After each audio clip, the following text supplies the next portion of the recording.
Because when people saying Iyabo don't need to apologize to Naira Marley, I don't understand. To me, mo fẹ́ understand pé kí ni apology yẹn, what is it all about? People are saying ni pé ṣebí Iyabo Ojo ló jẹ́ kí kò jẹ́ kí Naira Marley káwọn èèyàn máa gbórin ẹ̀ mọ́, ó fẹ́ bring career down. Let me tell you, Iyabo Ojo lè bring career anybody down. Ẹ wo ẹ̀rọ Naira Marley pẹ̀lú Iyabo Ojo ó mà ti di nǹkan míì. Àwọn kan jáde lọ́tún wọ́n ní kí Iyabo Ojo pó gbọ́dọ̀ apologize fún Naira Marley, pó gbọ́dọ̀ bẹ̀ Naira Marley.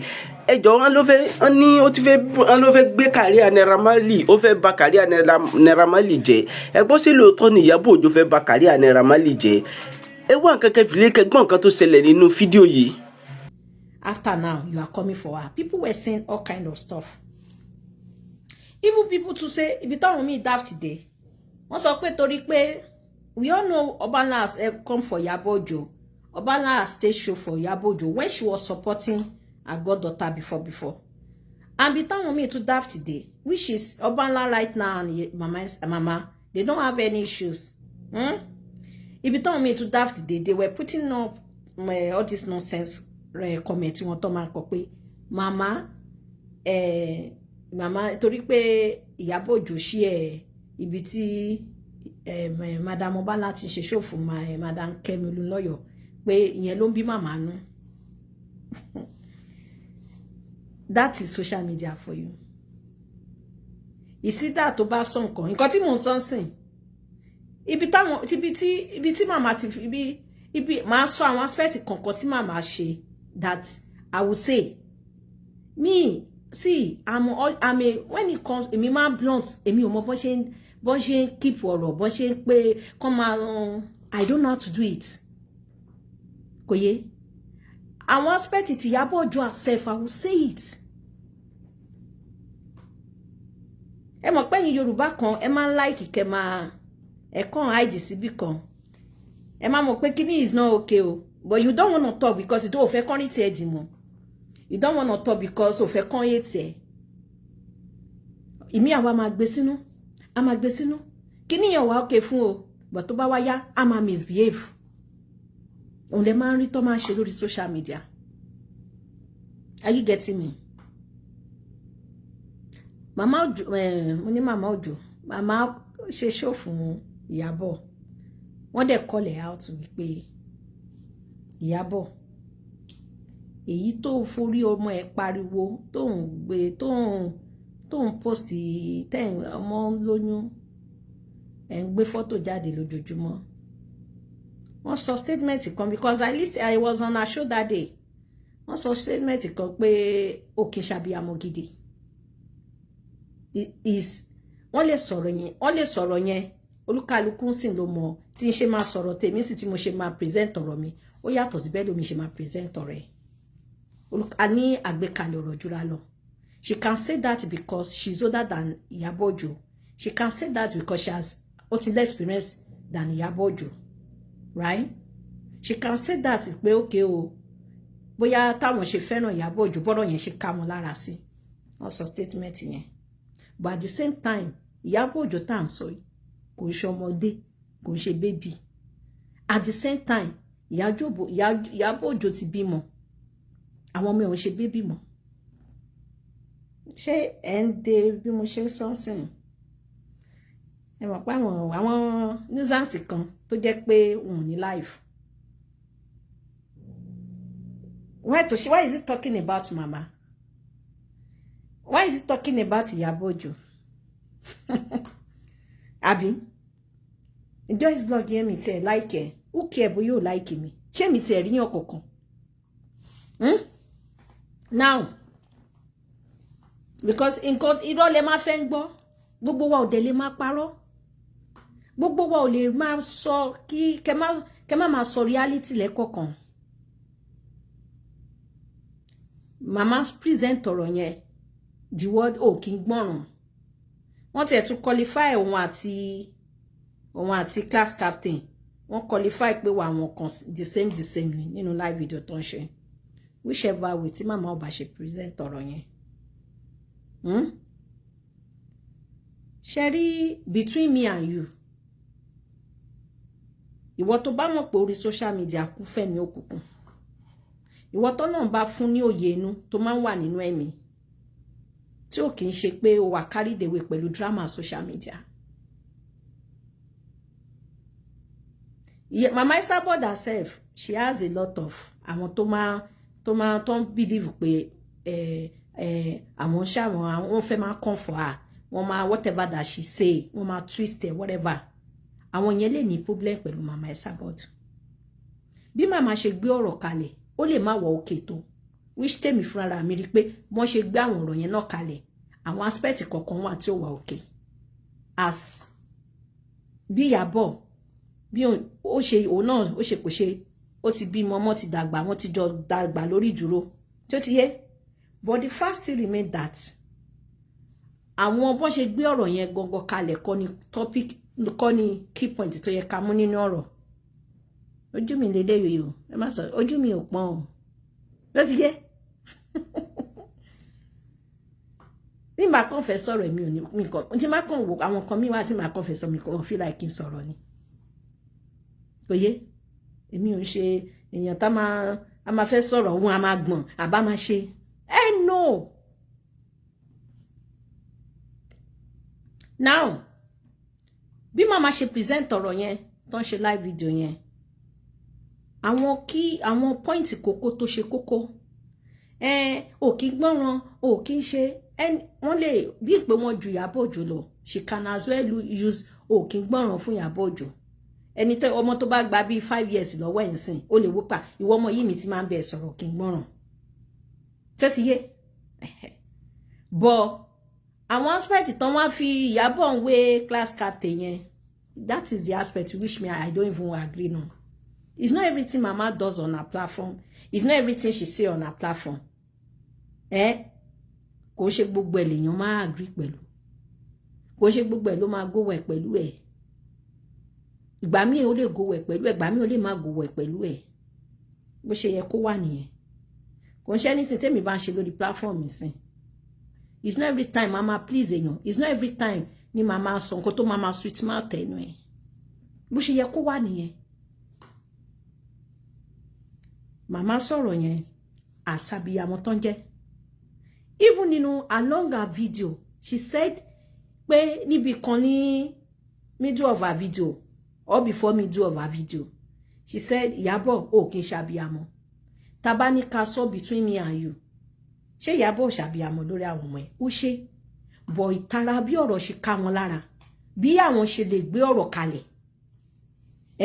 Wọ́n ṣe lè present ọ̀rọ̀ tí wọn ni wọ́n ṣe gbé kalẹ̀ yẹn. Gbogbo àwọn ọ̀rọ̀ yẹn làwọn èèyàn wá rí. Tó ń pick point ńbẹ̀. Tó fi ń sọ̀rọ̀ sí wọn. Èyí tó ń ṣe update fún wọn ṣe, èyí tó ń bú wọn ní comment section bú wọn. Àwọn míì gan gbé ìkan tẹ orí fídíò kan tí mo download nsìn. Ẹni ẹ tí ẹ dídì ó ṣe show, ó sọ̀rọ̀ sí Mama kókó gbójú jáde ni. Lórí ọ̀rọ̀ fídíò tí Mama ṣe fún Ìyábọ̀ Òjó. Now,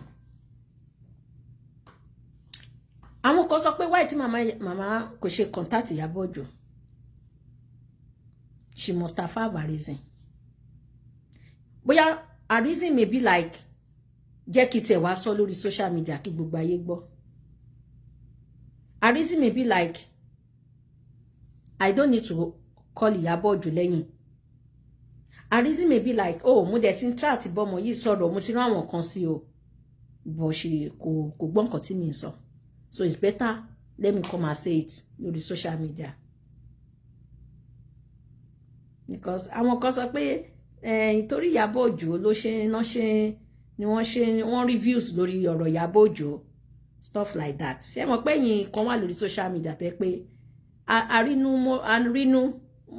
olùmọ̀rọ̀ kan ní gbogbo yín èèyàn míì nínú yín ẹ ti rí nǹkan tẹ́ni ẹ ti mọ plan ahead of onítọ̀hún ẹ ti mọ̀ nǹkan tó wà nínú ẹ̀. But for whatever reason that Mama has done that, pardon me ò bá ṣe sọ. Tí Mama bá ṣe sọ pé bó ṣe show fún Ìyábọ̀ Òjó, the fact still remain that did she pass a message to Ìyábọ̀ Òjó? Of course she passed a message to Ìyábọ̀ Òjó. tá bá ń ṣe show sin ká máa ṣe bí àwọn kan ṣe máa ṣe ó yá màmá come over here màmá ká máa sọ bẹ́ẹ̀ ṣe máa ń ṣe yẹn àwọn ò ń ṣe bẹ́ẹ̀ yẹn bí báyìí but tó bá sọ àwọn tó máa ṣe handle show bóyá ní viral video èèyàn tó lọ tó ń sọ̀rọ̀ sí àbò níyàn kankan tó kọ̀ fi like pókè o irú eléyìí tó ṣẹlẹ̀ láàrin àwọn ti Ìyábọ̀ Johnson and tó bá níbi tó wà òkè tí wọ́n ti tán ní ọmọdé ń correct àgbàlagbà only if tó bá disrespect àgbàlagbà yẹn tó ti yé now mo sọ statement wípé mama said Ìyábọ̀ Òjó kì í ṣe abiyamọ ṣé Ìyábọ̀ Òjó tẹ̀yìn rí lórí social media lẹ́pẹ́ gbogbo gbà tí ọ̀rọ̀ wọn àtọkọ ẹ̀ ṣẹlẹ̀ ó dá nìkan tọ́jú ọmọ after tó gbà tọrọ ọkọ ẹ̀ ṣẹlẹ̀ tán anywhere tó bá lọ kó àwọn ọmọ ẹ̀ lọ ni ó fọ̀rọ̀ àwọn ọmọ ẹ̀ ṣeré ó fún àwọn ọmọ ẹ̀ ní education àwọn ọmọ lọ school tó dáa wọ́n graduate ṣá máa sọ pé irú yẹn ò kì í ṣe abiyamọ ni bó ṣe mọ̀ pé téèyàn bá ń sọ̀rọ̀ gbà mí ẹ̀wọ̀n gbà tí mo sọ̀rọ̀ sí mo sọ màmá ẹni tó bá lọ gbọ́ fídíò ilé tá a gbọ́ bí kan tí mo sọ pé mọ̀mọ́ àwọn wèrè kan wọ́n lè ní ṣó yẹ kó sọ pé kó àdírẹ́sì kó sọ pé mọ̀mọ́ àti mọ̀mọ́ àti màmá sẹ́ẹ̀mù kọ́ ni bọ̀bí táwọn míì daft dé èmi ò mọ rízì tó yẹ pé ibi kẹsà máa rí ibi táwọn èèyàn máa jà kọ́ máa jà lè máa ń wá kákàkiri kẹkàn rí orí àwọn méjì kẹsọ papọ̀. I put up update wípé Yorùbá mo ní mo kàn drive lọ́jọ́ yẹn thought yẹn dẹ̀ wá sí mi mind and I was like ìwà Yorùbá burú jáìṣà Yorùbá bìdí yànyàn a lot of àwọn èèyàn náà máa read the interpretation sí which I don't give a fuck tẹ máa ń gbọ́ pé èèyàn give a damn I don't give a damn mo ti fi sí bẹ́ẹ̀ yẹn mo ti fi sí whichever ẹni tó bá máa rò kó máa sọ pé òun ló ń bá sọ̀rọ̀ èyí tó bá ti lè bóòdù kó lọ kọ kọ́mẹ́ǹtì síbẹ̀ pé are you talking to so person bóyá máa wá give it to ẹni yẹn padà o tó kọ kọ́mẹ́ǹtì yẹn bóyá mo wá ní give it to ẹ fi yẹn sílẹ̀ fún mi èmi tí mo ti sọ pé ìwà Yorùbá burú jáì tí mo ṣe Yorùbá bìdí yànyàn ẹ ṣáàjà máa ṣe dáadáa because ohun tá bá ṣe léni ó máa dìtàn lọ́la mo mọ̀ ìdí tí mo ṣe sọ ìdí tí mo dẹ̀ ṣe sọ jù wípé lórí ọ̀rọ̀ Ìyábọ̀ Òjó gbà wọn mi á rò pé bí a torí whatever video tí màmá ṣe fún wọ́n ṣe fún Ìyábọ̀ Òjó ó indirect I don't give me whichever interpretation àbí nígbà tí mo kọ title mo kọ Ìyábọ̀ àbí mo kọ kòyé àbí mo kọ orúkọ màmá bọ̀ mo wo pé ìwà Yorùbá burú jáì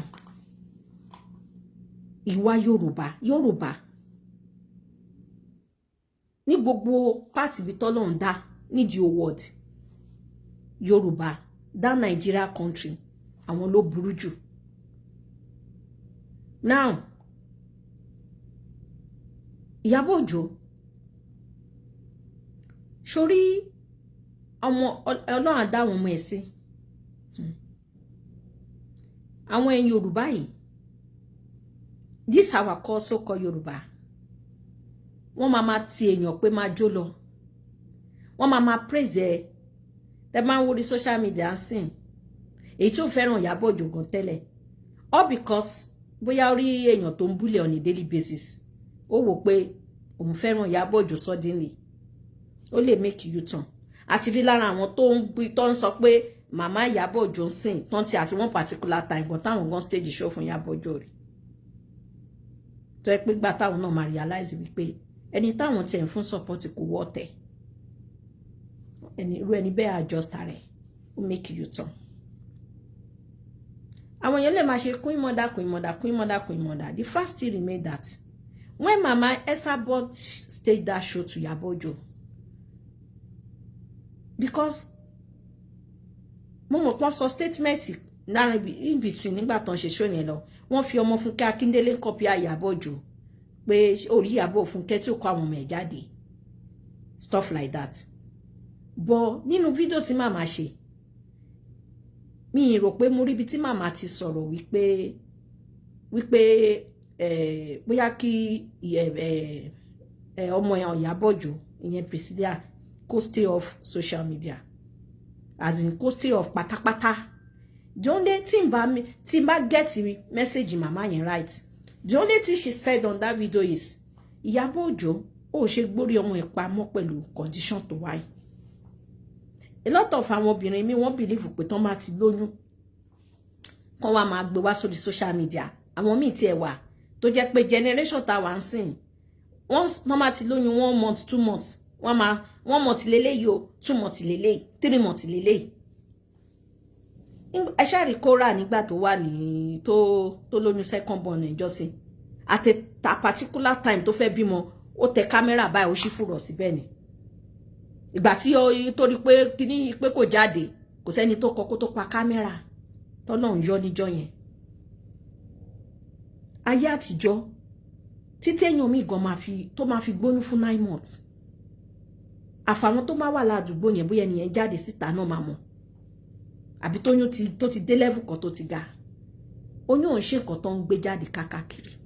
Pé kéèyàn ayé ìsìn ni mo rí pé orí social media wọ́n wá fi ń ṣe ẹ máa fi ṣe I don't understand.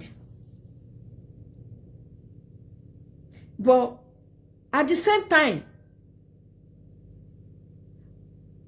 bólúkálukú bá ṣe fẹ́ nǹkan ẹ̀. First aspect bí tí mo fẹ́ kí màmá understand nìyẹn. Bólúkálukú bá ṣe fẹ́ nǹkan ẹ̀. Mama has done her own part by giving Ìyábọ̀ Òjó advice. With the advice that she done, with the show that she staged, tá bá sọ pé show want to action Ìyábọ̀ Òjó. Of course, I will say yes.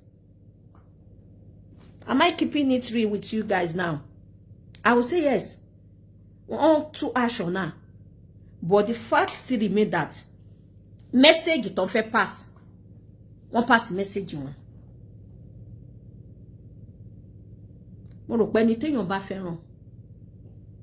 Àwọn èèyàn mi lè máa wò pé why is it that after she came back from bí tó ń tẹ̀lé lọ, tí mo pẹ́ fẹ́ ti ní sínú tẹ́lẹ̀, ẹ wá bá lọ́wọ́ bí wedding ọmọ ẹ̀dẹ́ ẹ̀ṣẹ̀ wá ń sọ̀rọ̀ eléyìí. Perspective táwọn fi wò nìyẹn. Àwọn tó bá ń sọ bọ́n ṣe lè ronú tí wọn nìyẹn. Are you getting me? But èmi ò tí rí bí tí nínú fídíò yẹn mi rò pé tí n bá get it right o. Nobody is perfect o. Ṣé ti yé? But I did not see where Mama Esabod said bóyá kọ́mọ yẹn kó lórí social media pátápátá. Bóyá as in after tó bá ti bímọ tán o kó má máa show ara ẹ̀ lórí social media. Toro da ìpè bí táwọn èèyàn kan ti ń get a mixed up nìyẹn. She only, I think she's talking about at this crucial time tọ́mọ yẹn wà. You don't need to be doing all this stuff on a daily post video of oyún gbé ọmọ jáde with all this pressure on you, with all these evil people on you, don't gang up lórí ọ̀tẹ̀. You don't need all this.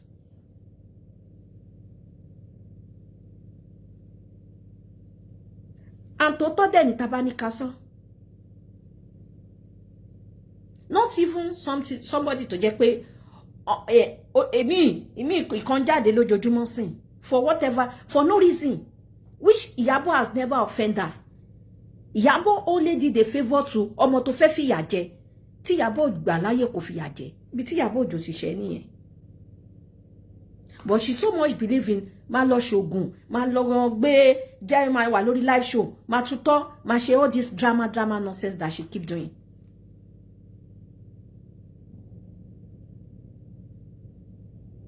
Now, ṣe bóun tẹ̀ tí ó ń ṣe gbogbo drama yẹn fún yín lójú social media. Behind social media ńkọ́. Are you getting me? A lot of àwọn míì tán bá Ìyábọ̀ tún jà when it comes to ọ̀rọ̀ Naira Marley or not Naira Marley. Ìyẹn tún wà bẹ́ẹ̀. Now, no matter how strong Ìyábọ̀ Òjó is, I will be honest with you, we are all human beings. Tó jẹ́ wípé omi àtẹ̀jẹ̀ run lára wọn on a daily basis. Ìyábọ̀ Òjó lè ní àwọn good people around her. Àwọn èèyàn tó ń support ẹ̀, tó ń encourage ẹ̀. Ṣó ti yé? But the fact still remain that all this bullying here and there that they've been bullying her children. Are you she Emma sọ pé kò get to her ni? Of course it get to her. If he easy, come a bully on a daily basis, come a bit ma walare. Ole ma wo pé kó ma fi mọ́ra, kó ma fẹ́ show pé kò get over, but deep in kọ̀rọ̀ yàrá ẹ̀, ó mọ̀ pé all this bully, ṣé kó ma gbé narrative pé òun àti ọmọ ẹ̀ ó bá boyfriend kan bá òun àtọmọ ẹ̀ sùn. Ẹ rò pé yẹn get to her ni. Are you getting me? It gets to her. Kò sẹ́ni tó kó ma bully èèyàn lójoojúmọ́, kò ṣe nǹkan tó dáa. Now, Ìyábọ̀ Òjó, ó jẹ́ celebrity. And I will say this to all so-called celebrity. Also, Sherry said, almost of one celebrity, tọ́nà ṣe ń sìn. Tọ́mọ́ ṣáà ti gbéra wọn síbẹ̀ tó ti popular, celeb ni wọ́n. Ìmí ogun tí mi kó wá ayé ẹ̀. Tẹ́ bá gbé celebrity obìnrin 5 tó jẹ́ celeb ní Nollywood Yorùbá síta. Tẹ́ bá gbé 5, let even say 5 síta. 5 yẹn, wọ́n máa ráwọn bí 2 mẹ́ta tó máa fún ní message. Àwọn fúnra ra wọn gan ti lè níbi tán lọ, tán sọ fún wípé ẹ má máa pariwo ara yín kò bá star yín mọ́. But mere fact pé that celebrity get over their head. Ìmí level tí mi bá rẹ̀ lénìí. Àfọwọ́fà tí mi fúnra rẹ̀ ṣe ni. Ìmí lè má rí nsìn kan sọ fún pé wá tó bá ti marry o, má pariwo ara ẹ̀. Má sọ npa ọ̀rọ̀ relationship ẹ, ọ̀rọ̀ ọmọ ẹ, ọ̀rọ̀ anything that has to do with you. Má gbé síta. But mere fact wípé the so-called celebrity tó ti attach mọ́, tán ti attach mọ́ra wọn. Wọ́n máa ti gbàgbé.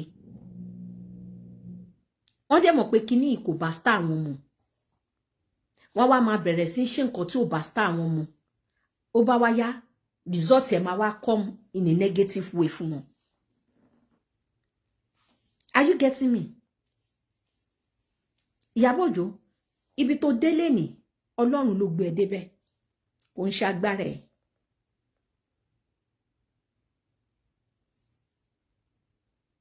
Gbogbo nǹkan tó ti là kọjá. Whatever that you have passed through. Tọ́lọ́run escape it through. Ọlọ́run ni. Are you getting me? For those tó ń sọ wípé wọ́n sọ pé kó má gbé, ṣé wọ́n mọ̀ pé ọmọ yẹn pé ó máa influence ọ̀dọ̀ kíní pé brand influencer ni pé why would they be saying she should not be coming out kíní kan. We are talking about this period tó wà tó bá ti bímọ tán tí yẹ ti bá ń tọ́jú ọmọ tọmọ ti grow tó ti di big boy big girl. Kò sẹ́ni even tó bá ẹ̀mí ló ń ṣe ayé ta wá ń sìn. Ayé àtijọ́ kan náà tí màmá pa wọ́n bá ti bímọ tán after 2 ó pẹ́ jù 2 weeks 3 weeks ara ti fẹ́ mú padà, especially ẹni tó bá lára tó dáa. Are you getting me? So she's only because you may hate somebody, which is okay. It's okay to hate somebody. Lè fẹ́ràn the way tí máa ṣe sọ pé mo fẹ́ràn màmá àbí mo fẹ́ràn Ìyábọ̀ Òjó, ó lè má jẹ́ bí Sister Ṣọlá ṣe máa fẹ́ràn nìyẹn, ó lè má jẹ́ bí Princess ṣe máa fẹ́ràn nìyẹn. Ó lè jẹ́ pé àwọn lè fẹ́ràn other way round, kémi fẹ́ràn other way round because a reason bákan. But tẹ́ bá rí téèyàn sọ̀rọ̀, ọlọ́mọ èkí kọ̀kọ̀ ṣe Ìyábọ̀ Òjó. Ẹ̀yin tẹ́ ń ṣe Queen Mother, Ìyábọ̀ Òjó, tó bá rí fídíò yìí tó bá get to you, ọwọ́ epo lọmọ aráyé ń bá nílá. Yorùbá ẹ̀tàn ló pọ̀ nínú wọn.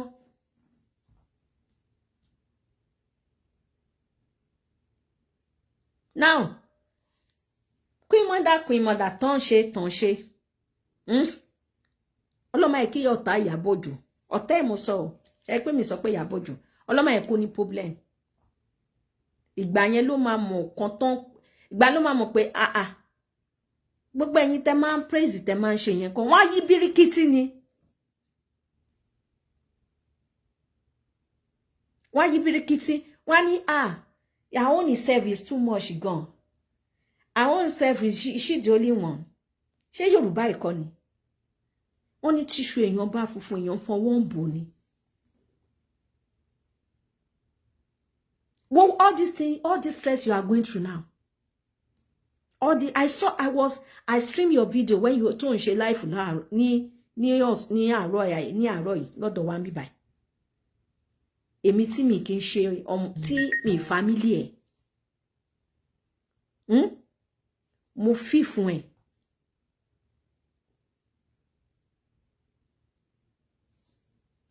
Ọmọ reason tí mo ṣe fi fún ẹ ni pé Only good intention lórí justice for Mohbad but àwọn Yorùbá àwọn Nàìjíríà wọn wọ́n ti pé kéèyàn máa kó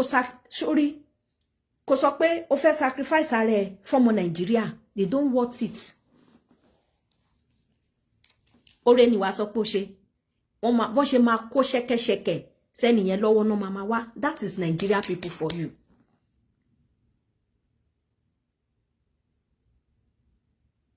Ìgbà tí ẹ ń ṣe justice for Mohbad ṣebí Tonto Dike wà ńbẹ̀ ẹjọjọ ṣe runs yẹn pé how to get justice for Mohbad o the way they bully this boy kíní kan now ṣé Tonto Dike ṣó ṣe live video àbí kò ṣe live video Tonto Dike ṣe live video ó lè má ṣe frequently bí Ìyábọ̀ Òjó wọn máa rí ti Tonto Dike mú dání sìn in tí wọ́n máa sọ báyìí ni wọ́n wá ṣe kíni wò bọ́n ṣe ń pa irọ́ lóríṣiríṣi tí a dẹ̀ fojú rí tó wà lórí íńtánẹ́ẹ̀tì. Sorry all this drama Mohbad or no Mohbad yìí o lè sọ pé torí Very Dark Man gbogbo àwọn nǹkan tí Very Dark Man ti sọ nípa ẹ̀ bó ṣe blackmail ẹ̀ bó ṣe ń parọ́ lóríṣiríṣi if you choose to go to bó fẹ́ gbé lọ sí court kẹjọ lọ figure it out in court is okay. But anything ọ̀rọ̀ Mohbad yìí forget about it. Even that Naira Marley case wo nísìn ó ṣe ṣòtàn ibi tí wàá ti mọ̀ wípé àwọn people they are evil. Ó dẹ̀ mọ̀ pé ní rẹ́mọ̀ àwọn tó máa ṣe evil wọ́n máa sowọ́ pọ̀ ni.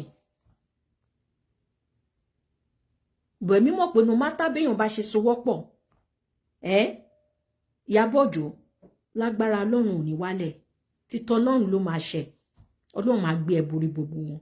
Ó ṣe ṣòtàn láàárọ̀ yìí Naira Marley gbogbo gáǹgì wọn yẹn wọ́n wà lórí live video gbogbo 21,000 plus tán ló wẹ̀ yẹn wọ́n wà ńbẹ̀. Now after that video that you did the next thing for Naira Marley ó lọ put update ó ní má bọ̀ Èkó ó ní mo gbé síbẹ̀ yẹn bọ̀ ó lè wà tiny kẹ́márì ẹ jẹ́ wo bó ṣe kọ kíní yẹn kíní kọ pé kéèyàn ṣe pass message yẹn pé má bọ̀ nlé Èkó dùn má bọ̀ nlé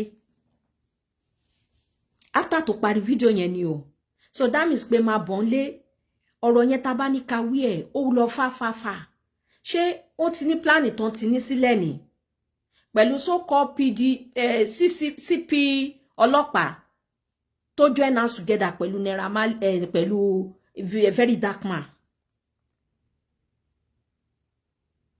because táwọn guys yóò bá lé ẹni tó ń support wọn tó ń back wọn èmi ò mọ̀ bí kéèyàn bully èèyàn tí Naira Marley bully Mohbad tari gbogbo fídíò yẹn tí Mohbad ń pariwo jáde pé tó bá nìkan tó ṣeun Sam Larry àti Naira Marley nìkan mú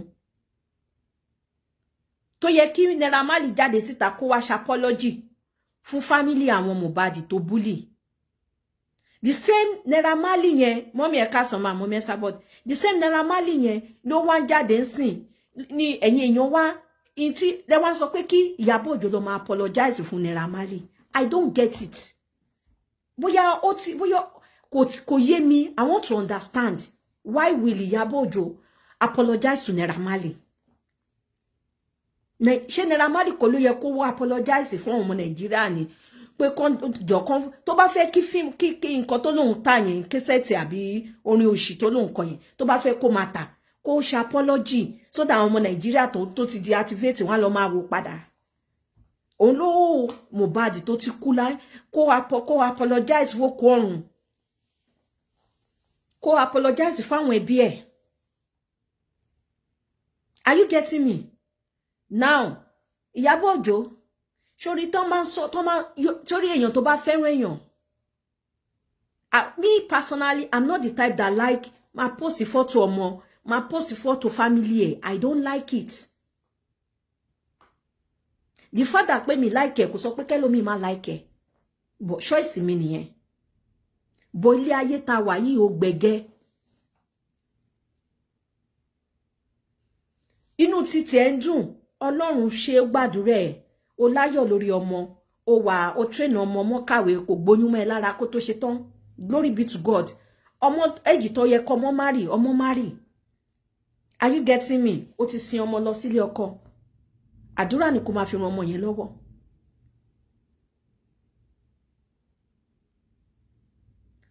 Now, sórí tọ́mọ yẹn bá ti bímọ tán. Tọ́mọ yẹn bá ti àwọn Nollywood actress ton tó bí ọmọ ẹ̀gan lọ́mọ, ton gba ọmọ ìpìsílẹ̀ lọ́mọ tí a fẹ́ máa dárúkọ tí mi ṣẹ̀ṣẹ̀ bímọ bóyá ní last year this year. Ìgbà ton wà ní oyún, wọ́n post photo oyún kọ̀ọ̀kan. Ìgbà ton bímọ ton gbọ́ pé alágbájá ti bímọ, wọ́n kó gbogbo photo síta pé wọ́n ṣá ti bímọ successfully. Àwọn yẹn dẹ̀rẹ̀ wọn tí lọ́ta o, wọn láwọn tó ṣuwọ́lé wọn lórí lójoojúmọ́ tó ń ṣe show fún wọn o. Not to talk of ìwọ tó jẹ́ pé on a daily basis tó bá lọ orí YouTube Ìyábọ̀ Òjó orí ọmọye tẹ́lómi ti make lórúkọ ẹ̀ pé lórí ọ̀rọ̀ ọgbà tí Ìyábọ̀ Òjó ti ń trending. Are you getting me? Ẹni téèyàn bá fẹ́ràn the way tí Mama Esabod ṣe present bọ́n ṣe gbé ọ̀rọ̀ wọn kalẹ̀. Mama can gbé ọ̀rọ̀ kalẹ̀ because she's older than you. Ó ti less experience far experience dáadáa jù ẹ́ lọ. Fine. Bó ṣe gbé ọ̀rọ̀ yẹn kalẹ̀, that is bó ṣe yé àwọn sí. Bó ṣe sọ pé àwọn utterances ibi tán bá ti sọ pé ìwà àti ọmọ class captain yẹn ti ṣẹ́ra ṣe kinní kan. Bó ṣe yé wọn sí náà ṣe sọ yẹn. Message tó wà nínú fídíò wọn yẹn ni pé torí mo wà lórí show yẹn tán fi parí ńjọ́ yẹn. No wà nbi iṣẹ́ ńjọ́ yẹn mo gbé PC tí mo dẹ̀ ń gbọ́ nǹkan tán sọ. Message tèmi pick nínú kíní yẹn ni pé wọ́n pass message sí Ìyábọ̀ Òjó wípé Ìyábọ̀ Òjó ọmọ yìí ó ní ìdá tí máa ṣe show off tó ń ṣe for now. Gbé ọmọ yìí pamọ́. Which mo fi pé àwọn ìyá tó bá jábíyamọ gidi. No lè fún èèyàn nírú advice yẹn. Àwọn ìyá òfò, àwọn ìyá tó jẹ́ wípé wọn rí kọ̀kan nílé ayé tán wá, wọ́n máa tìyàn ní pé wọ́n máa yìn ẹ́, máa praise ẹ́ because wọ́n fẹ́ bí àwọn ṣe dà, wọ́n fẹ́ kó nítọ̀hún dà. So when people now started coming, this is not show. Ìyábọ̀ Òjó kọ́ ni show tí màmá máa kọ́kọ́ ṣe show tó máa sọ bóyá àwọn celebrity or not celebrity. So people are like that. Anytime she says something, tó jẹ́ pé wọ́n fẹ́ gbọ́, they will come for her. It's not new. Kò ń ṣe nǹkan tó new. I'm not saying this. Èmi ò ṣe gbé moralization but èmi sọ fact tó wà ńbẹ̀ fún yín. Kò yé sìn tó ń gbà ẹ mọ̀ pé kí n pẹ́ sọ gbé moralization with social media. Èmi ò mi understand gbé moral. Mama Esabod sọ̀rọ̀ sí ẹ̀yàn kan sọ pé you are jealous of her. Jealous of Ìyábọ̀ Òjó. Lára àwọn míì tó jáde gan tán náà ṣe speaking spoken wọ́n ní owó jíjẹ iná ni because that's the ibi tí brain wọn lè gbé ọmọdé nìyẹn, ibi tán lè ro ọmọdé nìyẹn. Kò yé sìn but I'm not saying mi ṣe show because I want bóyá mo fẹ́ kí màmá wá bá mi share show mi àbí mo praise màmá. No, àwọn aspect tí màmá bọ́n ṣe sọ̀rọ̀ ni tán sọ pé ò kì í ṣàbíyamọ which we all know pé Ìyábọ̀ Òjó is àbíyamọ. Irú àwọn aspect yẹn ṣé màmá fún ó lè wà carry the way bọ́n ṣe ń sọ̀rọ̀. Ó lè jẹ́ pé ńgbà mi tinú bá ń bíyàn téèyàn wà upset pẹ̀lú èèyàn. Kò yé sìn. Anybody can olúkálùkù ló ní bó ṣe lè gbé ọ̀rọ̀ tí at that moment tó bá ń bínú àbí pé ẹni yìí bó ṣe ń ṣe mí láìkẹ́ ọ̀nà tí mo lè mọ̀ pé mo lè fi kọ́ṣọ́ ẹ̀ lélẹ́yìí tó bá wá tra àti ṣe tí ìyá tó bí Ìyábọ̀ Òjó tó bá wà láyé irú advice tàbíyamọ bá tí màmá or ẹni abiyamọ gidi tó bá fún tó bá ń sọ lórí ọ̀rọ̀ yìí tí ìyá Ìyábọ̀ bá wà láyé advice yẹn nǹkan tí ìyá Ìyábọ̀ gan irú àwọn advice táwọn náà máa sọ náà ni because kò ní sí ìyá tó máa fẹ́ kọ́mọ ẹ̀ kó lọ ṣubú kò ní sí abiyamọ gidi tó bá fẹ́ràn ọmọ lọ́mọ tó máa wò pé kọ́mọ ọmọ lọ́mọ lọ kó sẹ́nu páńpẹ́. Are you getting me? So Ìyábọ̀ Òjó please èèyàn sórí Yorùbá yìí tó bá ní kọ̀ọ̀kan wo gba tí ṣe Sunday Igboho ń jọ sí tó náà ń ṣe Yorùbá nation ẹ mọ̀ iye àwọn tó ń jáde lórí Yorùbá nation gbà yẹn ìgbà tí ọlọ́ta máa yẹn tán ní problem tí wọ́n jó ilé wọn lórí pé wọ́n fẹ́ fight fún ẹ̀tọ́ ọmọ Nàìjíríà ọmọ Yorùbá rere kí ló ṣẹlẹ̀ àwọn tán praise wọn tán máa kí lóríṣiríṣi èwo ló dúró fún máa yẹn èwo ló ara wọn tó ní property èwo ló dìdí wò pé property táwọn ní o àwọn nílẹ̀ kan síbi kan dìdí gbé fún pé kó gbé kó lọ kọ́lé sí èwo ló ṣe ìgbà tí máa yẹn tó ìgbà tí máa yẹn tán lọ sí Kútọ̀nù tán so wọ́n mọ́ bẹ̀ tí wọ́n jẹ́ kán jáde tán mú wọn airport èwo nínú àwọn people yẹn náà jáde nínú ilé wọn tán kúrò nílùú tán wà that is èèyàn for you. Mo fi irú tí máa yẹn ṣe illustration fún ẹ kó mọ̀ wípé ọwọ́ epo lọmọ aráyé ń bá nílá wọ́n máa praise èèyàn wọ́n máa ṣe èèyàn ní òní jẹ́ kó get to her head because orí social media wọ́n máa praise not because they wọ́n love her not because they like you downfall ẹ̀ náà wá. Are you getting me? So Ìyábọ̀ Ọlọ́run ní jẹ́ kó ṣubú o.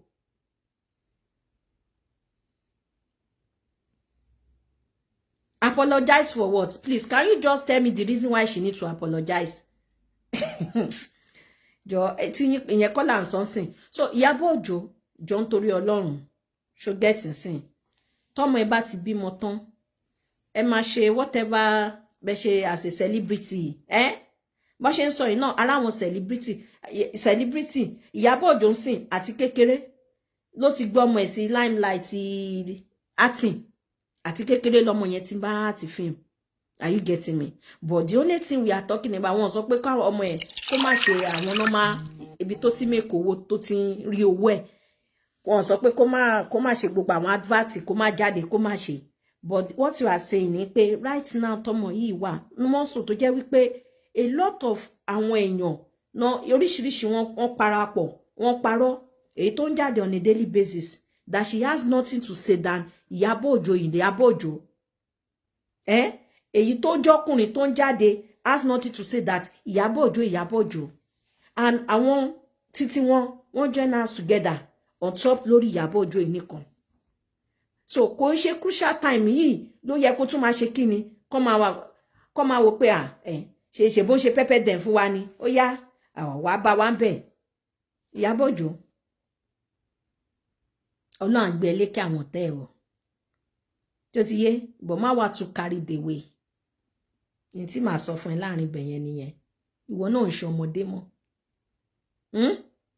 ẹ ti ṣèyàwó fọ́mọ ìyàwó tó ṣe fọ́mọ ẹ ó yẹ ibi tọ́ta fẹ́ kó dúró sí tí wọ́n fẹ́ Ọlọ́run dojú tì wọ́n a gbọ́ gbogbo wedding yẹn àti tẹ́sí ní Tanzania àti ti Nàìjíríà a gbọ́ pé yàn kan lásìdẹ́ǹtì o àwọn èèyàn wá wọ́n lọ ó gbórúkọ nígbà tó ṣe wedding fún ọmọ ká ní ọlọ́tẹ̀ ìgbórúkọ ni a tún wá díẹ̀ mọ́ gbogbo ilé tán gbogbo ètò ti wà lẹ́tẹ̀lẹ̀ yìí kò yí ẹ bọ̀ kó fi mọ̀ pé Ọlọ́run fẹ́ràn ẹ̀ Ọlọ́run gan bó ṣe fẹ́ràn wa tó Ọlọ́run máa fẹ́ ká máa ṣe nǹkan nínú ká wà nínú ẹ̀mí Ọlọ́run kì í fẹ́ ká ṣàṣejù Ọlọ́run fẹ́ ká ṣàṣejù ó ti ṣe wedding fọ́mọ àwọn òbí tó má bímọ ìgbà tẹ́mi ṣe wedding wọ́n fàdúrà ràn mí lọ́wọ́ bàbá ṣàdúrà fún mi ìyá ṣàdúrà fún mi èmi ni mo rìnrìn àjò yẹn àdúrà ni kó máa àwọn òbí tèmi sìn àdúrà mo fi ràn mí lọ́wọ́ àdúrà ni kó máa fi ràn ẹ lọ́wọ́ ni kó máa fi ràn ọmọ ẹ lọ́wọ́ ó ti ṣe ìyàwó fọ́mọ adúpẹ́ lọ́wọ́ Ọlọ́run ó dẹ̀ yẹ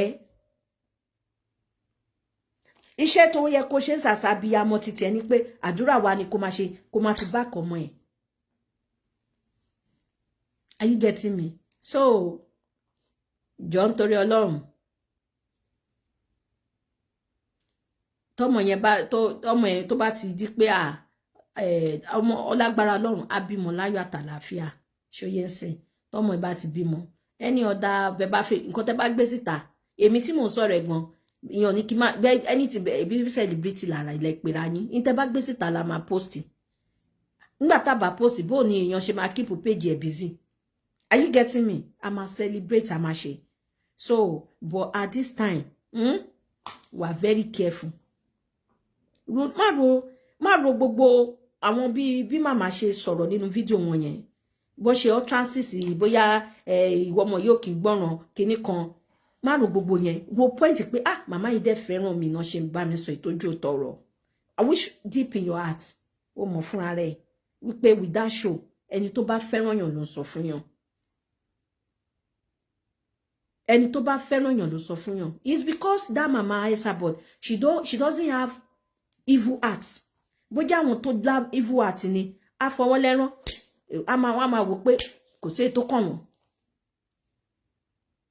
ọlọ́mọ ẹ̀ kíkọ bá ṣẹlẹ̀ ṣó ti yé but for her to some more courage you know how many people tó bully wọn torí fídíò tán ṣe fún ẹ wọn ro gbogbo yẹn wọ́n jáde wọ́n sọ̀rọ̀ before kan tó sọ̀rọ̀ ẹ wọ́n mọ̀ pé people will come for her wọ́n mọ̀ yẹn bọ̀ tọ́wọ́n bá rò yẹn pé àwọn èèyàn tún máa bú mí sì ti bá sọ kínní wọn ò ní sọ̀rọ̀ bọ̀ wọn ò kí ẹ̀ nípa nǹkan èbú tó jẹ́ pé ẹlòmíì ṣẹ́rí ẹ̀yin tẹ máa kọ́mẹ̀tì èbú kiri ó lè yí fi hàn pé àwọn tẹ máa lọ sórí wọ́ọ̀ yẹn ẹ lọ́ máa bá àwọn èèyàn yẹn wọ́n fi yín mẹ́kọ̀ọ́ bọ̀ mí ò gbọ́nu yín téèyàn bá post fídíò tẹ́lọ́bẹ̀ tẹ́lọ́ ń bú onítọ̀hún lórí kọ́mẹ̀tì lásán kọ́mẹ̀tì pé kọ́mẹ̀tì yẹn ó lóye tí Facebook tún san. Are you getting me? So ìyẹn bó ṣe jẹ́ fún láàrin ti ọ̀rọ̀ ti mama Esabod àti ti Ìyábọ̀ Òjó. Now let me talk about this Naira Marley àti Ìyábọ̀ Òjó. Ọ̀rọ̀ wọn tó ń lọ lọ́wọ́lọ́wọ́ ń sìn. Ìyábọ̀ Òjó ti jáde síta. Ó ti ṣàlàyé gbogbo nǹkan tó ṣẹlẹ̀. Gbogbo géèmù tó ń try láti play. Gbogbo bó ṣe pé tí CP something yẹn èmi ò rántí orúkọ tí Ìyábọ̀ Òjó pè mọ́. That man CP that is in Abuja. Tó ń pè pé kó wá máa settle pẹ̀lú Naira Marley. Tó ń package nonsense. Tó rò pé bóyá Ìyábọ̀ Òjó bóyá ó daft tó rò bóyá illiterate ní Ìyábọ̀ Òjó tó ń sọ pé kó wá máa ṣe fídíò ṣé kó ṣe fídíò kó apologize fún Ìyábọ̀ Òjó ni kó ṣe fídíò kó apologize fún Naira Marley ni ẹjọ́ ẹ̀ṣẹ̀ wo ni Ìyábọ̀ Òjó ṣe Naira Marley ṣé ìyá Mohbad fúnra rẹ̀ kò nígbà tọ́rọ̀ ọmọ ìṣẹ̀lẹ̀ kò jáde ni tó sọ pé ọmọ òun sọ fún òun pé tó máa lọ lé Naira Marley wọn gbọ́dọ̀ mú mi bẹ́ẹ̀ o wọn gbọ́dọ̀ jẹun níbẹ̀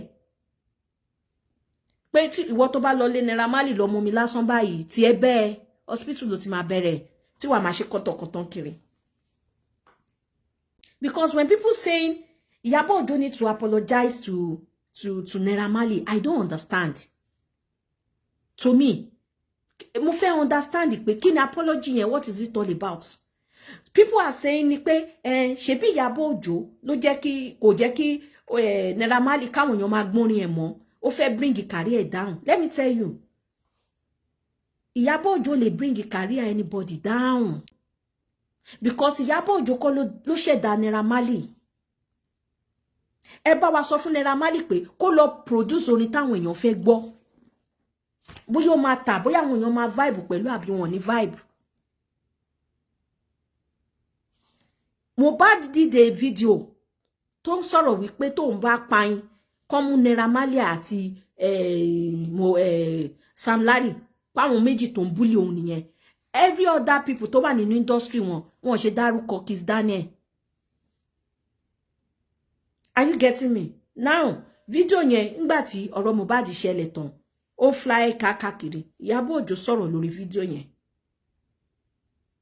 So, báwo ni téèyàn Mohbad tó ti kú tó ń sọ̀rọ̀ lórí video tó ṣe, tó jẹ́ pé nǹkan tí Mohbad sọ ni wọ́n ṣe analysis lé lórí. Báwo ni ọ̀rọ̀ yẹn ṣe ní ṣe pẹ̀lú pé Ìyábọ̀ Òjó òun ló ó kọ̀ career Naira Marley, ó kàn fẹ́ bring it down. Ẹ̀yin tètè ẹ máa ṣe ẹ try kẹ́ máa tẹ́ bá ẹ máa sòótọ́ lẹ́kọ̀ọ̀kan. Gbogbo fídíò yìí wà lórí social media. Tá bá sọ̀rọ̀ ọ̀rọ̀ Mohbad nígbà tó pààyàn, ṣé bí Ìyábọ̀ Òjó bó ṣe gbọ́rọ̀ yẹn bó ṣe gbé, ṣó ti overreact jù? Yes, ó overreact. Because ìwọ̀nba lèèyàn dá sọ̀rọ̀ ọ̀rọ̀ Yorùbá lèèyàn gbọ́rọ̀ lórí ọ̀rọ̀ lọ́rọ̀ tí ń ṣe wà. Ìgbésí ayé ti tèmi ló má tà sí mi. Life tèmi ló wà important. Kò yé mi ní lọ sọ pé torí mo fẹ́ ẹ̀pù ẹ kí n fa ti tèmi sílẹ̀ kí n gbé ti tẹ oní ẹrù ẹlẹ́rù sórí. Ìgbà tọ́rọ̀ àwọn Mohbad ṣẹlẹ̀, ìyá Mohbad kò sọ pé òun lọ social media. Ìyàwó Mohbad kò pariwo jáde kó lọ grant interview kó máa kígbe kiri kó máa overreact. Ìyá Mohbad overreact. Àwọn ẹbí mọ̀lẹ́bí Mohbad overreact. Ìwọ̀nba Yorùbá tó bá jọ́dá country ni Ìyábọ̀ wà ní irú gbogbo ohun tó ń ṣe ó lè máa ṣe kó go free. Ìbọ̀ ibi táwa ti wá nílẹ̀ Yorùbá wọn ò ṣe ṣoore fún. Ore ló máa ló ṣe fún wọn bó ṣe máa rope ẹ̀ tó máa kó ṣẹ́kẹ́ṣẹkẹ̀. That is in Nigeria. Ìlú Nàìjíríà ni mo ti rírú yẹn láyé mi. Ó overreact in the sense that ó gbọ́rọ̀ yẹn ó ka lára ó ṣe show ó bẹ̀rẹ̀ sí àwọn fídíò ẹ̀kan wà tí mo rí tó pariwo tó bẹ̀rẹ̀ sí ṣe because bó ṣe ka lára bó ṣe mọ tiẹ̀ ń ṣe nìyẹn. Are you getting me? Ìtàbíamọ́ ṣe ó wò pé òun ti rí ọmọ yìí rí, kò yẹ kó jẹ́ kó ọmọ yìí lọ bẹ́ẹ̀ yẹn kó má gba justice.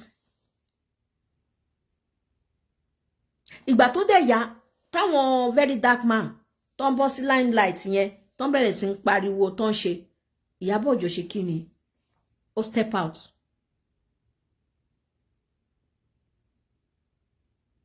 Torí èmi ò mọ̀ irú Naira Marley tó jẹ́ pé kò lọ inú ọ̀rọ̀ ńjọ́ sí suddenly tó ti rí very dark man tó ti tán ti jáde pẹ̀lú owó tán ti bribe. Ẹ máa wo very dark man ò lè last. Kò sáwọn tó bá ń ṣe tó ń gbowó tó fi ń ba tèèyàn jẹ. All what very dark man tó ń ṣe lórí platform ẹ̀ ó ń ṣe láti fi destroy life àwọn èèyàn ni. Kò lè last. Àwọn tó ti ṣe lánàá dà. You can't be collecting money. Kó máa sanwó fún ẹ behind closed door. Kó máa ṣe ìwọ ló mọ̀rán sọ kókó ìgẹ̀ nonsense ìgẹ̀ tí ó wà attractive kókó kó gbé wá sórí live video kó máa fi destroy somebody's life. And at the corner of your room ó ń gbẹ̀gún jẹ ó ń gbowó irú ẹ̀dá bẹ́ẹ̀ ò lè last.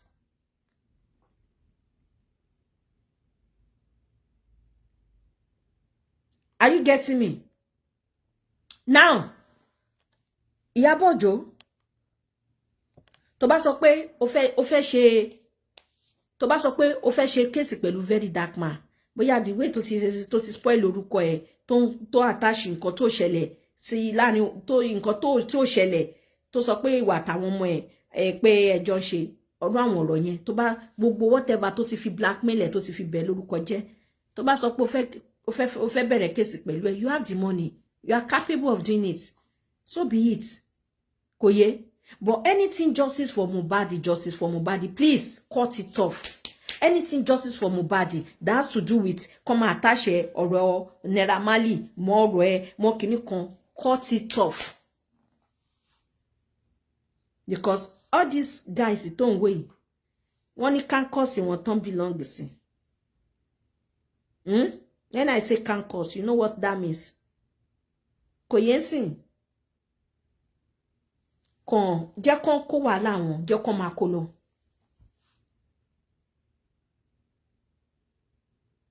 I'll be honest with you. Even you want to do just you want to fight a case with a very dark man. Tó bá fi pé kò necessary. Tó bá jẹ́ tọ́mọ ẹ̀ ó ti lọ́mọ tó dàgbà, ọmọ ẹ̀ ti wà nílé ọkọ, kò ṣọmọdé mọ́. Tó bá fi pé bó ṣe bà ń lórúkọ jẹ́ kò wá okay fóun. She can go as well. She has the money. Láti lọ fight case pẹ̀lú very dark man.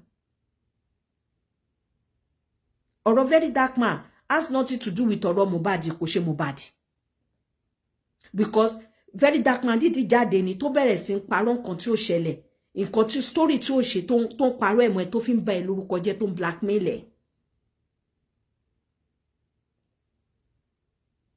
But and all this, number one, why important. You said a statement that number two, nǹkan méjì ló jẹ́ kó wá sí abroad tó fi wá Canada.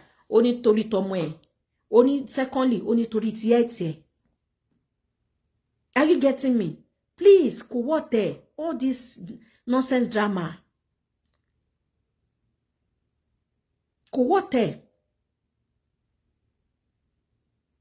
So, tó bá lè mọ̀ bó ṣe lè ṣe kíni, bó ọ̀rọ̀ ìwà tí Justice for Mohbad tó ti lọ involve ara ẹ̀ sí court, as in anything court it that has to do with that Justice for Mohbad, because right now there is no justice anywhere.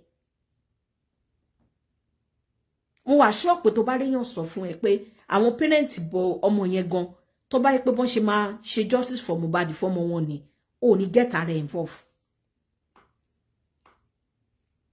Aróríṣiríṣi tí bàbá ti ṣe, aróríṣiríṣi tí ìyá ti ṣe tọ́nà lọ́rọ̀ Justice for Mohbad.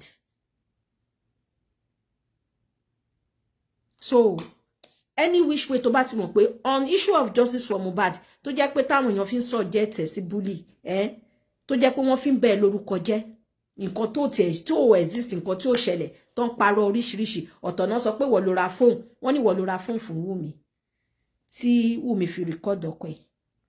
Ṣé ńgbà tí ìgbà tí Mohbad kú tán kọ́ ni ó ṣẹ̀ mọ́ Wùmí kò fi máa mọ báwọn èèyàn. That is Yorùbá. They can go to any route láti sọ pé wọ́n fẹ́ bring èèyàn kan wálẹ̀. So please, any which way tó bá ti fi mọ̀ pé anything that has to do with you ọ̀rọ̀ Naira Marley tó dẹ̀ ní ṣe pẹ̀lú Justice for Mohbad, if you know any way you can just leave it right there. Kò gbàgbé ń pẹ́. Kò gbàgbé ń pẹ́. Ẹ máa lọ court lẹ́ni, you have court case with somebody this month, another person this month. Number one, waste of money. Number two, àwọn lawyer wọ́n gbowó. Lawyer in Nigeria now, they are not doing any case free. Àwọn gan pray pé kẹ́ máa rí case kan wọ́n lè máa rówó pa ni. Bó náà ṣe máa san bills wọn tẹ́ bá gbé case wá. Your time tẹ́ máa kọ́kọ́ lọ lò. Ọ̀tọ̀ lẹ máa lọ sí zone 10 zone Abuja, lẹ máa lọ kọ statement. Ọ̀tọ̀ lẹ tún ṣe máa forílé station, lẹ máa forílé court. Gbogbo stress yẹn you need there. Ọmọ ẹ ti fẹ́ bímọ sìn, focus on your grandchild. Gbàgbé pa all this anything Naira Marley kò sí wọ́n mú èèyàn tó wọ́n sọ pé ẹni tó máa win lélẹ́yìí, wọ́n sọ pé wọ́n ló ń win lọ kíní kan. Àwọn low life àsìkò wà lórí social media tó jẹ́ wípé wọ́n hide all in the name of mama pretend pé they love you, they support you, because àwọn yẹn they are bitter soul. Ẹni tó máa fi jagun tó máa tì síwájú, àwọn kan náà máa gba bully yẹn o, àwọn kan náà máa gba bullet yẹn, but they will keep pushing èèyàn all in the name of why these guys pé àwọn support, àwọn love ẹni. And irọ́ dẹ̀ ni gbogbo ẹ̀. Irọ́ ni gbogbo ẹ̀. So orí social media èèyàn fún gbọ́dọ̀ fún rẹ̀ ní nǹkan tó ń pè ní common sense. Yorùbá bìdí yànyàn ni wọ́n. Àwọn lọ́mọ aládé gún lẹ́ni, àwọn lọ́mọ aládé ògún, àwọn tó ń èlì Ìyábọ̀ Òjó lẹ́ni ọlọ́mọ ẹ̀ kó rí dààmú tọ́lọ́hùn dẹ̀ ní jẹ́ kó rí dààmú torí Ìyábọ̀ gan fúnra rẹ̀ ó jẹ́yàn tí mo fẹ́ràn. Are you getting me? But the same àwọn tó ń praise ẹ lẹ́ni àwọn náà máa yí bíríkítí. That is ìwà Yorùbá for you.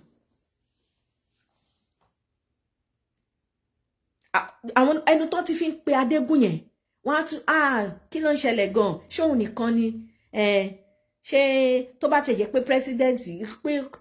president ọmọ president gan wọ́n máa rí kó máa ń ṣe gbogbo fẹ́fẹ́rẹ́ rẹ̀ Yorùbá yà sọ sí ẹ ọlọ́mọ ẹ̀kọ́ rí ṣòro ṣóyé sìn ẹ jẹ́ ń pẹ́ tó ń pè mí padà. So please Ọlọ́run díẹ̀ mú o Ọlọ́run tó ti bẹ tọ́jú àwọn ọmọ yẹn lágbára Ọlọ́run wàá tọ́ wọn yẹ ẹ lọ àǹtí mo wà lórí live video.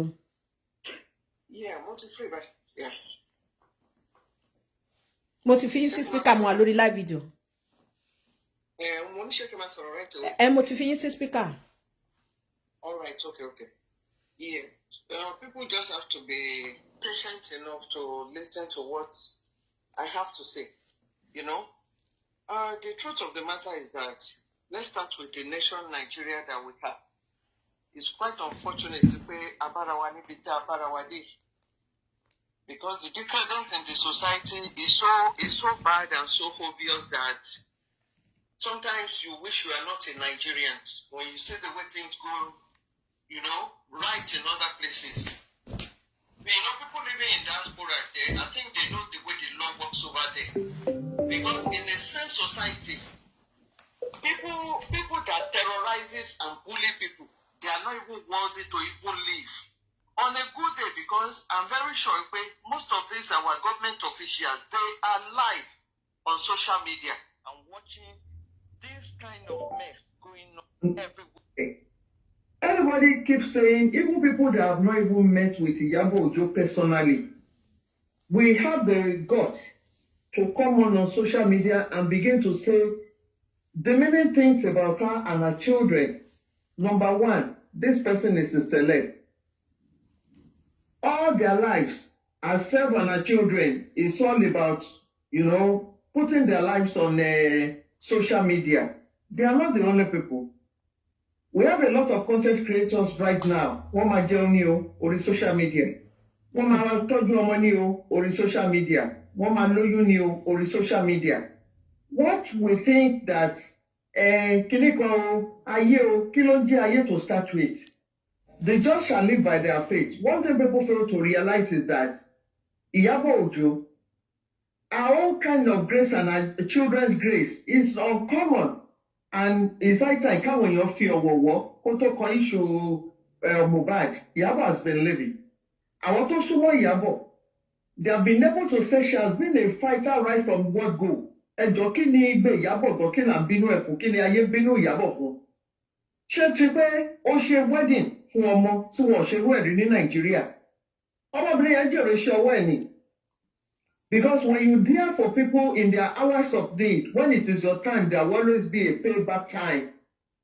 Because it is this unrest started, you need to see the animosity. Ibi tí ó ti bẹ̀rẹ̀, immediately after she finished the series of wedding, ibẹ̀ ni ó di pé ayé bẹ̀rẹ̀ sí ní wá ìwàkuwà. Ṣé èèyàn ṣe oore kí oore di ibi ni? If not for Iyabo Ojo, ṣé wọ́n máa lọ ẹ̀zú òkú Mohbad? Including the useless father.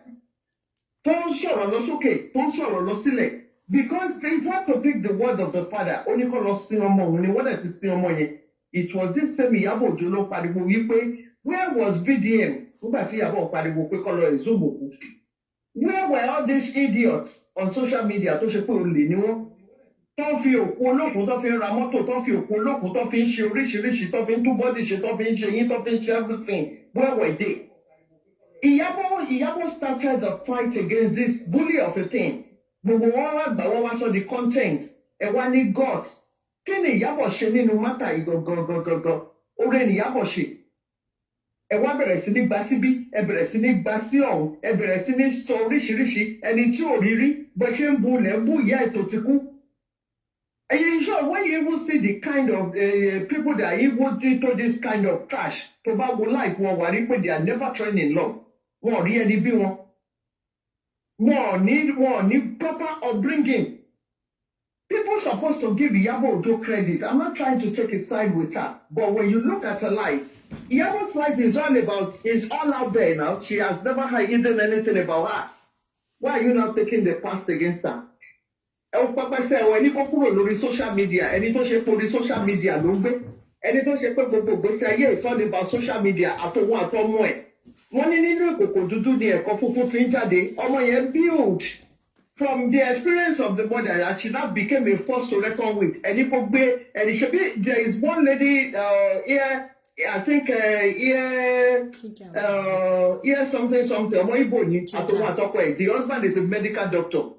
Ó ti ṣe IVF bóyá ẹlẹ́kẹrin àbí kankan ṣe olúwa lára ẹ̀. Ìyá tutorial. Ọwọ́ àtọkọ ẹ̀ ọkọ ẹ̀ ó máa inject ara ẹ̀. Ọkọ máa inject ẹ̀ tó bá ṣe pé Yorùbá wa ni. Kò sí kan tí a yóò ní sọ̀tọ̀. Irú advice burúkú wo nìyẹn tẹ́ sọ pé kó kúrò lórí social media lórí kíni. Fine. Ẹ lè fún ní advice. If you are very close to her, I don't think you have to bring a matter on social media. You have to throw her under the bus before you can your idea or whatever advice you say you want to give and thinking. Auntie, one. I'm crying out loud. Auntie. Crying out loud. The Iyabo is an adult. Ọmọ is an adult. Auntie. Bẹ́ẹ̀ báyìí ni mo ṣe bá mo gbọ́ kí ló sọ. Wọ́n ní kó ṣẹ́rí ti tọ̀rọ̀ kó kúrò kí Priscilla kúrò lórí social media yẹn. Wọ́n ní kó kúrò lórí social media o. Wọ́n ní Iyabo Ojo for now gbé orí ọmọ yìí pamọ́. Wọ́n ní kankan tó máa gbé pamọ́. Wọ́n ní everything about their life is on social media. No, ẹni tó bá ti jẹ́ extrovert lè kọ́ tẹ́lẹ̀. Ọmọ tẹ ẹ̀rọ ṣé Ìyábọ̀ ló máa control ọmọ tó ti lé ní 23 tó ti marry. Ìyábọ̀ does not have any control over her child again. Ó ti rí ọmọ yẹn tó ní àpẹẹrẹ. Ó ti rí ọmọ yẹn tó ti fún ọmọ yẹn ní independence. Ìyá dé formal advice. Tó bá ṣe pé everything that girl is doing is with the consent of the husband. Kì í ṣe pé bóyá Ìyábọ̀ is trying to override them. I want is just to try to give them advice. During the baby shower, I really love her courage and her faith. Ó sọ kíní kan tí mo dẹ̀ dì mú. Ó ní ṣé yàn ń gbé orí Ọlọ́run pamọ́ ni. No, báwo ni ṣé Ìyábọ̀ wá sọ fún Priscilla o? No, let me give you the illustration. Priscilla o, mo fẹ́ kó kúrò lórí social media. Pẹ̀lú gbogbo exposure tọmọ yìí wá pẹ̀lú oyún ẹ̀ tó sọ pé òun lóyún. Haven't you even hear content here and there tó sọ pé òun rọ́bà ni? Wọ́n ní surrogacy. Tí ọmọ yìí ò bá ja picture yẹn sórí igbá tó bá kọ̀ déédéé gbọ́ kó bímọ. Ṣé àwọn tó ti sọ wípé ọkọ ẹ̀ kò lè fún obìnrin lóyún? Àǹtí àwọn tó sọ pé ọkọ ò lè fún obìnrin lóyún yẹn. Àǹtí àmọ̀ pé àwọn yẹn wà depressed. Àwọn yẹn wọn exist. Sorry, one thing about this social media ni pé nǹkan tó bá ti jẹ́ nǹkan burúkú ibẹ̀ ló ti máa rí àwọn èèyàn tó máa ń gbàgbé gba ọtí. Olódodo èèyàn kò ní support. So Ìyábọ̀ ló mọ bó ṣe train àwọn ọmọ ẹ̀. None of us contributed to where she raised her children, the level at which she raised her children. So all are we láti máa sọ fún wípé sọpọ́mọ ẹ o gbé orí ọmọ ẹ pamọ́ o kìnìkan o. Ìyábọ̀ tó wà ní in the public eye. Ìyábọ̀ tó ṣe pé ọmọ ẹ̀ náà public figure ni irú advice burúkú wò là fúnra wa. We are really passing our boundary. If we don't know, let us know at this minute. Auntie, ṣé ó dà pé ẹ join nígbà tí mo bẹ̀rẹ̀ àbí? Tí mo bẹ̀rẹ̀ show. So mo sọ fún ẹ pé mo ṣe nǹkan lọ́wọ́. So now ṣe rí nǹkan tí mo ti sọ síwájú ni pé ṣe rí mo fọwọ́ àtọmọdé yín lẹ́nu o. Ṣe rí Ìyábọ̀ Òjó fine ó ti gbé rẹ̀ síbẹ̀ yẹn. Even gan ọmọ ẹ̀ nígbà tọmọ yẹn wà kékeré ó ti fọmọ ó ti gbọ́ ọmọ yẹn ó ti wà ní limelight. Ó ti yá ti film now but what we are saying ni pé at this time